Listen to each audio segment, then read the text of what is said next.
Well, ladies and gentlemen, I'm going to read to you an article from La Traviata, the December 1993 issue. And I'm going to read this to you so that you'll know that I'm not the only one out here who's stark raving mad, as some of you tend to think. The public image of protective associations using their powers to promote fair trade and business ethics concealed the fact that the medieval society of Freemasons was a secret society with pagan origins, clandestinely promoting radical political opinions, socialism. The occult initiates, who were the real power behind the secret societies, knew that to achieve their aim they had to use the political system, and in the 12th century they began to put their plan into operation. It is known as the Great Plan, or the Great Work. The relationship between the Pope and the Grand Masters of the secret societies, ladies and gentlemen, was an explosive one. The Church regarded the members of the secret societies as spiritual anarchists who were agents of satanic conspiracy against organized religion. The Church saw them as competitors for their flock, the sheep. The Freemasons and Rosicrucians styled themselves as wolves and believed that the sheep belonged to them and were their legal and lawful prey. The Freemasons and Rosicrucians, on the other hand, also accused the Church of suppressing the true teachings of Jesus of Nazareth. And many secret societies were fervently anti-clerical. They plotted the overthrow of the Catholic Church because it opposed the old pagan religions and the Manichaean heresy from which these groups drew their spiritual inspiration. At first, secret societies were supported by the Church. When the Vatican perceived the secret societies to be a political and ideological threat to the Church, the climate of suspicious tolerance began to change, culminating with King Philip of France wiping out the order of the Knights Templar in the 14th century. For 20 years, Europe was devastated by war until in 1273, the concept of the old empire was revived with the crowning of a new Holy Roman Emperor, Count Rudolf von Habsburg, or Habsburg, meaning Castle of Hawks, in Austria. For the next 300 years, under the patronage of the Vatican, the Habsburgs extended their empire throughout Europe, based on their temporal power and the spiritual power of the Roman Catholic. And I'm continuing with the article. The successful alliance between the Habsburgs and the Vatican was seriously weakened by the actions of one man, a crusading reformer who used the symbol of the Rose and Cross on his personal seal. He was the German monk Martin Luther. The Reformation, allegedly supported by the Rosicrucians and other secret societies who opposed the Catholic Church, swept through Europe.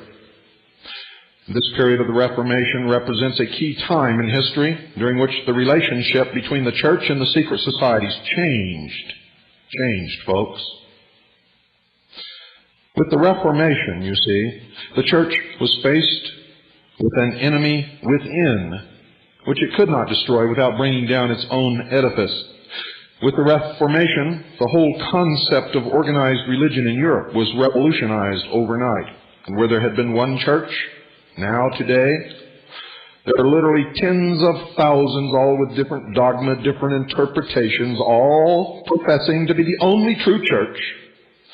Many think that the secret societies were instrumental in this revolution. I can tell you absolutely for a fact that they were. Support from the Grand Masters was offered to the religious reformers because the Reformation was recognized as a means to weaken the influence of the Catholic Church in European affairs. The Reformation effectively emasculated the political power of the Church. It laid the foundation for the Puritan movement, whose members fled religious persecution in Europe to found a new nation in the Americas based on spiritual principles drawn from Rosicrucian sources, and all of our founding fathers were members of these secret societies. It also provided an atmosphere of open-mindedness which allowed the seeds of the Renaissance to flower, based on the best ideas of the pagan classical world. Although the Habsburgs were to rule for another 300 years until 1806, the Reformation destroyed any hope of a united Europe controlled by the Roman Catholic Church until today. Above everything else, the religious reforms of the 16th century marked the beginning of the period when the Church became determined to exterminate the secret societies which had weakened its power base. In fact, the Jesuit Society was formed to combat this from another secret order of Illuminati, or the Ilumbrados, in Spain.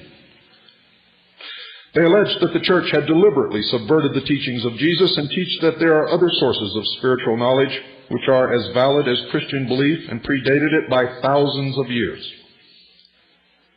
In 1738, the first papal bull to combat Freemasonry was issued by Pope Clement XII. This bull threatened any Catholic who became a Mason with excommunication, at that time an extremely serious punishment. In fact, nothing worse could be imagined. In the 1870s, claims that secret societies such as the Illuminati were using Freemasonry as a cover for radicalism and revolution gave the Church fresh charges to level against the Masonic lodges. The climax of the Church's crusade to destroy the influence of Freemasonry came in the 19th century. In 1864, Pope Pius X condemned socialism and the secret societies in his Syllabus of Errors, which he published following an investigation of revolutionary activities in Italy. Every investigation has found that socialism emanates from the secret societies. 12 months after the publication of the syllabus, the Pope again condemned the secret societies, specifically attacking Freemasonry as anti-Christian, satanic, and pagan in origin. In 1884, Pope Leo XIII issued a proclamation identifying Masonry as one of the secret societies working to establish Satan's kingdom on earth. He also claimed that Masonry was attempting to revive the manners and customs of the pagans. They have succeeded. Any visit to the Luxor Hotel in Las Vegas will convince you of that. It has often been claimed that the ultimate objective of the secret societies was to infiltrate the Vatican and place their own man on the throne. See my book for the outcome. Some modern critics of the Roman Catholic Church, especially those with ultra-traditionalist views, have seen in the liberalization of the Church in recent years proof that its hierarchy has been penetrated at the highest levels by agents of the secret societies who are working for its eventual downfall. At the celebrations in honor of St. Francis of Assisi in 1986, which stressed the unity of all religions, the Pope participated in a multi-religious prayer for world peace. Traditionalists were horrified to see the pontiff happily share a platform with a Tibetan Lama, a Hindu Swami, a Native American medicine man, a Jewish rabbi, and a Maori high priest. It was noted that the unity of all the world's religions and the recognition that they all derived from the same ancient source is the central philosophy of the secret societies. It is the goal of the World Council of Religions. It was the message of Pope John Paul II in Denver, Colorado. Dear listeners, and he replaced the last pope who tried to be a good pope. He was murdered after exactly 33 days in office.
Thank you.